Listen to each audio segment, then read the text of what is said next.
Objective competitive exam में formula ही सब कुछ नहीं होता। कंसेप्ट और सॉल्व करने का स्पेशल टेक्निक जिसमें याद करने का कोई बर्डन न हो, इसका आनंद ही अलग है।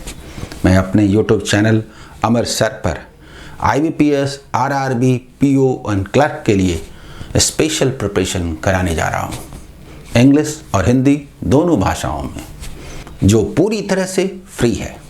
मेरे टेलीग्राम ग्रुप अमर सर कॉम्पिटिटिव एग्ज़ाम में इसका PDF इंग्लिश और हिंदी दोनों ही भाषाओं में उपलब्ध रहेगा। वेलकम अमर सर यूट्यूब चैनल, इस पर आप सबों का स्वागत है। IBPS, RRB, PO main 2019 last year, उसी का आया हुआ ये DI सेट है। जो DI सेट्स आए थे, 4 DI सेट्स, उसमें से ये सबसे आसान माना जाएगा, लेकिन आप सभी डिमांड कर रहे थे कि इस DI को बताया जाए। असल में एक कॉम्बिनेशन होता है, डिफरेंट टाइप्स के क्वेश्चंस होते हैं, उसमें कुछ थोड़ा इजी होता है, कुछ थोड़ा मॉडरेट होता है, एवरेज भी होता है, एक प्रॉपर कॉम्बिनेशन होता है। फिर भी DI तो DI है और उसको सॉल्व करने का तरीका अलग ही होता है। आइए हम लोग इसमें आगे बढ़ते हैं, सॉल्व करते हैं। इंग्लिश हिंदी दोनों में है और इसका PDF अमर सर कॉम्पिटिटिव एग्ज़ाम इस टेलीग्राम ग्रुप में मौजूद है। एक बात और, वो जो PDF मैं देता हूँ उसमें सॉल्यूशन नहीं रहता, तो सॉल्यूशन तो इस वीडियो में है ही, और जैसे ही वीडियो में देता हूँ वैसे ही वहीं पर मैं PDF भी दे देता हूँ, तो आराम से आप दोनों चीज़ें देख सकते हैं, इसके स्क्रीनशॉट्स भी ले सकते हैं। इसलिए मुझे लगता है ये पैटर्न बेस्ट है। जो PDF है उसमें आपको प्रैक्टिस करनी है, और जहाँ दिक्कत होनी है वहाँ आप वीडियो में देख करके और सीखेंगे कि रियल में टेक्निक क्या होना चाहिए। आइए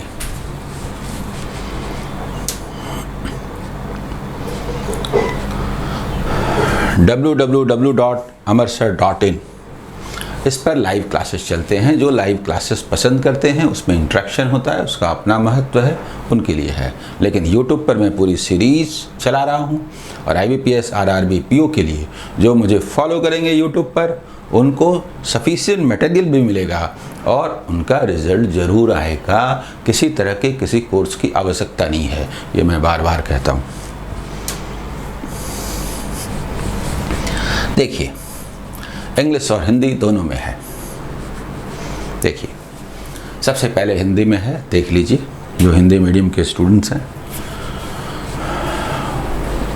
इसके बाद इंग्लिश में है। देखिए, given pie chart provides the details of the total number of patients visited to different doctors for their problems and बाद में पढ़ते हैं। डबल फिगर DI है, तो दोनों फिगर के बारे में ये बताया जा रहा है कि वो क्या है।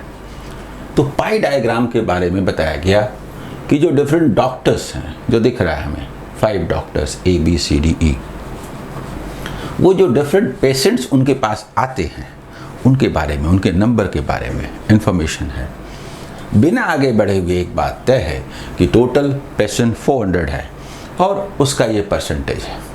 अगर ये टेढ़ा डेटा होता तो हम लोग वैल्यूज़ निकाल के लिख देते, लेकिन ये कोई ऐसा डेटा नहीं है जिसको कैलकुलेट करके लिखा जाए, इसलिए ये सॉल्व करने की आवश्यकता ये वाला नहीं है। ठीक है। And the table provides the details of fees of different doctors. अब जो डिफरेंट डॉक्टर्स हैं उनका क्या क्या फ़ी है उसके बारे में डिटेल्स बताया जा रहा है नीचे टेबल में। देखते हैं। Read the instruction carefully and answer the questions accordingly. देखिए, लेकिन ये देखने के पहले नोट अवश्य देखा जाना चाहिए। नोट है कि A and B are junior doctors, C and D are senior doctors and E is dean. इसका क्या महत्व है? तो इसका महत्व यहाँ पर है, यहाँ पर नहीं। यहाँ तो कोई फ़र्क नहीं पड़ता कितना % पेशेंट को कौन सा डॉक्टर देखते हैं, ये इन्फॉर्मेशन है। लेकिन यहाँ पर है कि जूनियर डॉक्टर का जो रेट है फीस का, वो 1000 है। ये किसके लिए एप्लीकेबल हुआ? A and B he junior doctor हैं उनके लिए। और उन पर एडिशनल चार्जेस ऑन फीस का मतलब है बहुत सारे डॉक्टर्स जो बैठते हैं तो जहाँ वो बैठते हैं वो दुकान वाला लेता है, रेंट लगता है, अलग अलग तरह की चीज़ें होती हैं। जो भी हो वो यहाँ मेंशन नहीं है। 15% एक्स्ट्रा चार्जेस है फ़ी के ऊपर। और CND आर सीनियर डॉक्टर्स, तो सीनियर डॉक्टर का फ़ी क्या हुआ 1500 रुपीज़ पर पेशेंट और 20% एक्स्ट्रा चार्ज है। और डीन है सबसे अलग, उनका 2000 फ़ी है और 25% एक्स्ट्रा चार्जेस भी हैं। हालांकि डेटा कोई टेढ़ा नहीं है, फिर भी 3 ही हैं तो बार बार इनका इस्तेमाल होगा, तो हम इन वैल्यूज़ को लिख लें यहाँ पर कि भाई कोई पेशेंट जाएगा तो सिर्फ फ़ी तो लग नहीं रहा है, पेशेंट को देना कितना पड़ेगा, क्वेश्चन भी वहीं से होंगे, तो डायरेक्ट हम यूज कर सकें इसलिए हम इसको नोट करते हैं। 15% कितना होगा 15 एंड देखिए 150, 15% 150, तो ये हो गया 1150 रुपीज़ होगा ना इनका रेट। बोलिए 20% कितना होगा 300, तो ये हो गया 1800 रुपीज़, यानी पेशेंट को 1800 पे करना पड़ेगा। 25% कितना हुआ इसका 1/4 500, तो पेशेंट को 2500 करके पे करना पड़ेगा। अगर कुछ एक्स्ट्रा बात ना हो जो कि क्वेश्चन में फी से ही संबंधित हो, तो पेशेंट का जहाँ तक सवाल है सीधे सी बात है कि ये पे करना पड़ेगा। डॉक्टर A एंड B के पास जाएंगे तो 1150 के हिसाब से, C एंड D के पास जाएंगे तो 1800 के हिसाब से, और E के पास जाएंगे तो 2500 रुपीज़ का चार्ज लगेगा। ये सीधी सीधी बात है। एक बात और मैं कह देता हूँ, अगर कोई डॉक्टर फ़ी को इंक्रीज करता है तो ये पहले मैं क्लियर कर देता हूँ। मान लीजिए एक डॉक्टर E है या एक डॉक्टर सीनियर डॉक्टर में से ये C या D है, कोई भी लीजिए, जूनियर डॉक्टर ये लीजिए, तो आप ज़रा गौर कीजिए, जैसे 1000 फ़ी है, कोई फ़ी अपना बढ़ा दे, इंक्रीज कर दे, 10% इंक्रीज कर दे, गौर कीजिए, तो ये समझ लीजिए।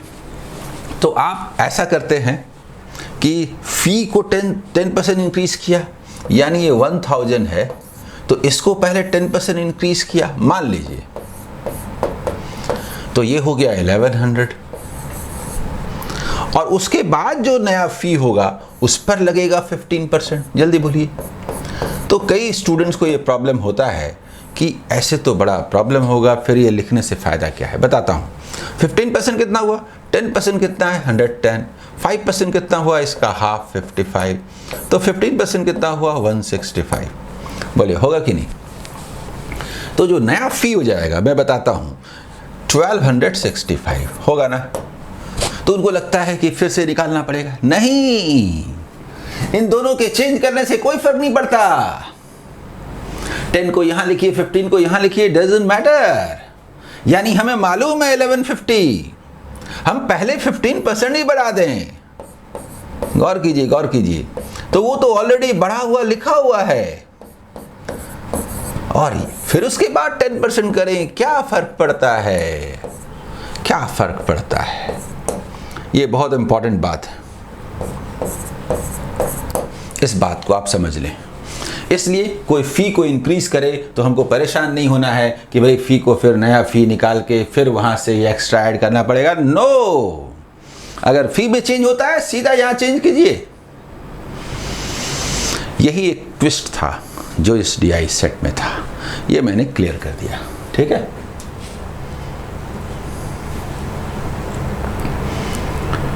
इसके बाद आइए, अब क्वेश्चंस में ज़्यादा प्रॉब्लम नहीं होनी चाहिए। वैल्यूज़ हम लिख चुके हैं, उस वैल्यू को यहाँ पर नोट कर दिया, ठीक है, और ये वैल्यूज़ लेकर के चलेंगे, ठीक है। पहला सवाल हिंदी में है, देख लीजिए, पढ़ लीजिए, और उसके बाद हम लोग फिर इंग्लिश में बात करेंगे। हिंदी में कई स्टूडेंट कहते हैं कि थोड़ा टाइम दीजिए, तो आइए देखिए, ठीक है। इसको पॉज कर लीजिएगा। What is the difference between the total fees received by Dr. C and total fees received by Dr. D? मुझे एक बात बताइए, हालांकि परसेंटेज तो आसान है, दो तरीके से आप कर सकते हैं। टोटल फीस सी और डी का है, तो सी और डी में आप थोड़ा गौर कीजिए, दोनों का तो रेट सेम है ना, 1800 के रेट से हम अलग अलग नहीं निकालेंगे। सी एंड डी दोनों को बोल दीजिए 50%, जल्दी बोलिए, क्योंकि रेट तो सेम है। अगर सम होता तो सब कर देते, डिफरेंस है तो डिफरेंस कर देंगे। सम होता तो बोलते 50% और डिफरेंस है तो 6%। जल्दी बोलिए। क्योंकि डिफरेंस है तो डिफरेंस हुआ 6%। 6% ऑफ 400, 24 इंटू 1800 आंसर। वैसे लिख देता हूं कि ये जो 28% है, ताकि न्यू स्टूडेंट को समझ में आए, माइनस जो 22% है, इसका मतलब 6% ऑफ 400 हमें पता है, ये लिखने की ज़रूरत नहीं है। और जो टोटल नंबर जो हुआ 24, बोलिए, जस्ट दोनों के का जो डिफरेंस है नंबर ऑफ पेशेंट में 24 का है, तो 18। टोटल फीस कितना हुआ? टोटल फीस ये लिखता हूं ताकि समझ में आए जो स्टूडेंट्स हैं उन सबों को। ये सी और डी का जो डिफरेंस है, उसका जो फी है वो ₹1800 इंटू 24। कैसे सॉल्व करेंगे मालूम? 00 छोड़ दीजिए। अगर 18 ना हो के 20 होता तो क्या होता? 100 छोड़ दीजिए। 480 में 48 लेस कीजिए, जल्दी बताइए। 480 में 48 लेस कीजिए। 480 में 48 लेस कीजिए। ऐसा करेंगे कि नहीं? ऐसा करेंगे कि नहीं? इतना 100 होगा कि नहीं? जल्दी बताइए। 50 लेस करेंगे तो 432 100 आंसर। ये सॉल्व करने का तरीका होगा, मन में कीजिए, जैसे कीजिए, ये पूरा का पूरा पार्ट बोलिए, ठीक है? यानी 43,200 रुपीज बी इज आंसर, ठीक है?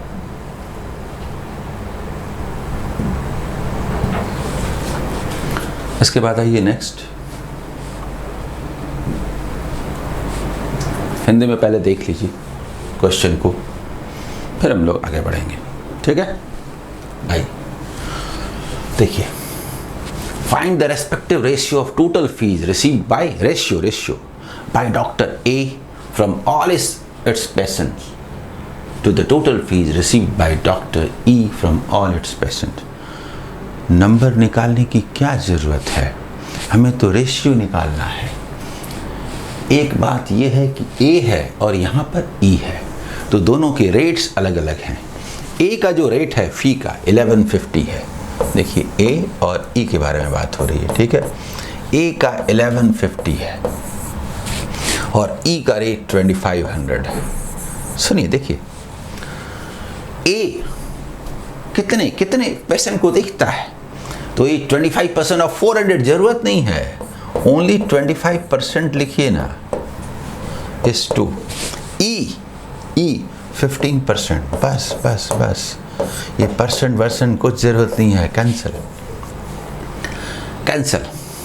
आप 2500 है, देखिए 25 इसी के लिए था ना, ये 100 बचा। जल्दी बोलिए, ठीक है? इसके बाद ये 5 से कैंसिल होना है, 23 यानी डबल कर दीजिए और इसे कर दीजिए, यानी रेशियो हुआ 23:30। हमें वैल्यू निकालने की आवश्यकता नहीं है रेशियो में, ये आप समझ लीजिए कि रेशियोज में वैल्यूज निकालने की जरूरत नहीं पड़ती।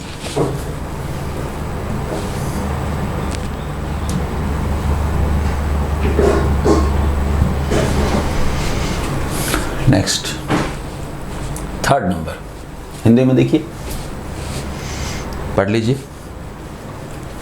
ठीक? Total fees received by junior doctor B is what percentage more और less than total fees received by doctor E percentage भी रेशियो ही है, इसमें भी हम वैल्यूज नहीं निकालेंगे। जूनियर डॉक्टर बी 1150 का रेट है,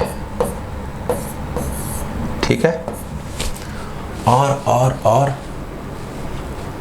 जूनियर और डॉक्टर ई, ये ए और ई की बात हो रही है, ठीक है। और ई तो डीन है, 2500 की बात हो रही है, ये रेट है। तो बी का कितना है 10%, चुपचाप 10 लिखिए। और ई का कितना है 15%, बस 15 लिखिए, बस कुछ नहीं करना है। कितना परसेंट मोर और लेस है, इसको डबल कीजिए, इतना आएगा ना। अब परसेंटेज निकालने का तरीका बताता हूँ। क्वेश्चन तो कुछ नहीं है, मोर और लेस है, बाद में करेंगे। ये 23/75 है, अगर ये 100 हो जाए प्लस 25 कर दें, दैट मीन्स 1/3 इंक्रीज कर दें, तो ये 100 ना हो जाए, इसे भी 1/3 इंक्रीज कर दें। 1/3 मतलब इतना इंक्रीज कर दें, देखिए, तो 30 and 2/3 न हो जाए, यानी 30 and 2/3%, यानी 69 and 1/3% आंसर। परसेंटेज तो ऐसे ही निकालते हैं, 69 and 1/3%। ये तरीका बार बार मैं बताता हूँ, ये ज़बरदस्त है, ये दूसरों पर आपको लीड दिलाएगा, इतना ज़्यादा इसका यूज़ भी है।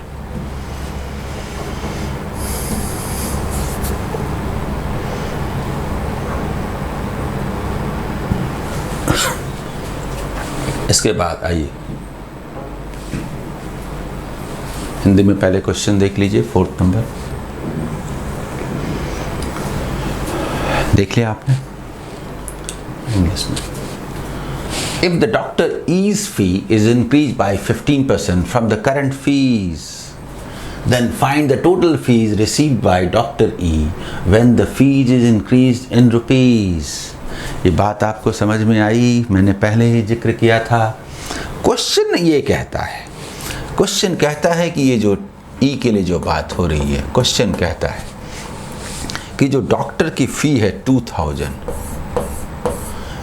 ये अगर वो 15% से इंक्रीज कर दे और फिर वहाँ से वो चार्ज ले 25%, तब बताइए इसके हिसाब से क्या होगा। हम लोग बोलते नहीं करेंगे, हम लोग पहले ही इसको 25% इंक्रीज कर देते हैं, जो हमें पता है ₹2000 से, ये हमें पता है 2500, और यहाँ से हम फिर क्यों नहीं 15% इंक्रीज करें, 375 इंक्रीज करें, तो ये 2875 क्यों ना हो जाए, ये वाला क्यों ना करें, वो वाला क्यों करें। और तब ई का फिर टोटल फी क्या होगा, ई का 15% कितना होगा 60, देखिए 15% 60, तो टोटल फी का जहाँ तक सवाल है 2875 इंटू 60। अब इसका मल्टीप्लिकेशन मैं बताता हूँ, ठीक है, इसका मल्टीप्लिकेशन करने का तरीका मैं बताता हूँ। आइए 2875 इंटू 60, देखिए 2875 इंटू 60, हम इसे 29 से आता नहीं है, 29 नहीं लेते हैं, हम लेते हैं 100 माइनस 125, और इसे हम 6 से मल्टीप्लाई कर देते हैं, बाद में 0 दे देंगे, जल्दी बोलिए, क्लियर। तो 6 से करेंगे तो कितना होगा 18000, और 750 लेस कर दीजिए, तो ये 17250, और उसके बाद बोलिए कि भाई ठीक है ऐसा होगा, बोलिए क्लियर, समझ में आया। इसको रुपया लिख देते हैं, ठीक है। सॉल्व आपको ऐसे करना है, ठीक है, सॉल्व आपको ऐसे करना है।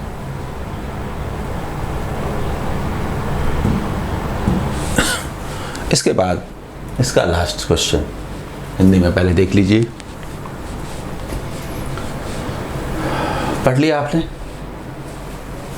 फिर सुनिए। हाँ, ये आगे जाना है ना। हाँ। Find the average of total fees received by both junior doctors and both senior doctors together. मतलब सभी 4 डॉक्टर का फी का एवरेज निकालना है, चारों में इक्वली डिस्ट्रीब्यूट करना है।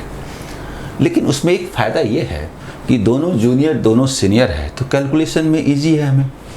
हमें ए और बी का मालूम है कि 1150 है ना जूनियर का, और वो ए एंड बी का कितना है 35% ऑफ 400, तो 35 इंटू 4 बोलते हैं। क्यों बोलते हैं बताता हूँ। और ये किसका हुआ, ए प्लस बी का, ठीक है। और सी प्लस डी जो है इनका यदि हम बात करें तो सी प्लस डी का 1800 करके है रेट, और सी प्लस डी 50% होते हैं इंटू 4। आप बोलेंगे मल्टीप्लाई क्यों नहीं कर रहे हैं? इसीलिए नहीं कर रहे हैं कि जब हम इसका एवरेज निकालेंगे तो उसकी ज़रूरत ही नहीं रहेगी, क्यों लेंगे। अब हमें इसे मल्टीप्लाई करना है। कैसे मल्टीप्लाई करना है मालूम?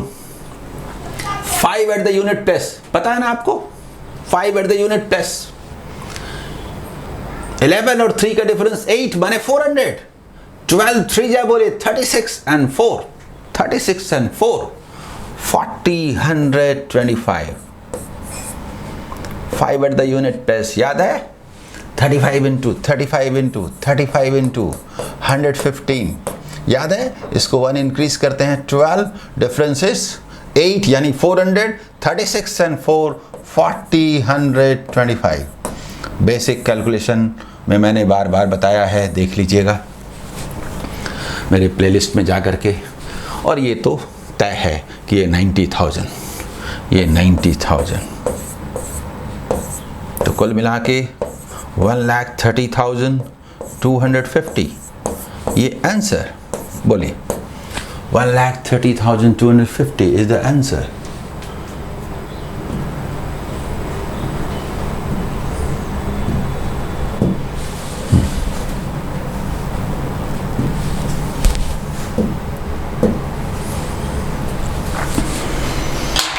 बोले कैसा लगा, मज़ा आया कि नहीं? ये पूरी सीरीज में 5 साल का, लास्ट 5 इयर्स का जितने भी बैंकिंग एग्जाम्स हुए हैं सबों के प्रीवियस के क्वेश्चन सॉल्व कराने जा रहा हूँ। चाहे आप IBPS दीजिए, IBPS RRB दीजिए, PO दीजिए, क्लर्क दीजिए, SBI दीजिए, कोई फ़र्क नहीं पड़ता। इन 5 इयर्स के क्वेश्चंस की प्रैक्टिस मैं कराने जा रहा हूँ विथ PDF। और इसके बाद कोई एग्ज़ाम नहीं निकले, ये हो नहीं सकता। हिंदी इंग्लिश दोनों में अवेलेबल है। टेलीग्राम ग्रुप अमर सर कॉम्पिटिटिव एग्ज़ाम पर। All the best.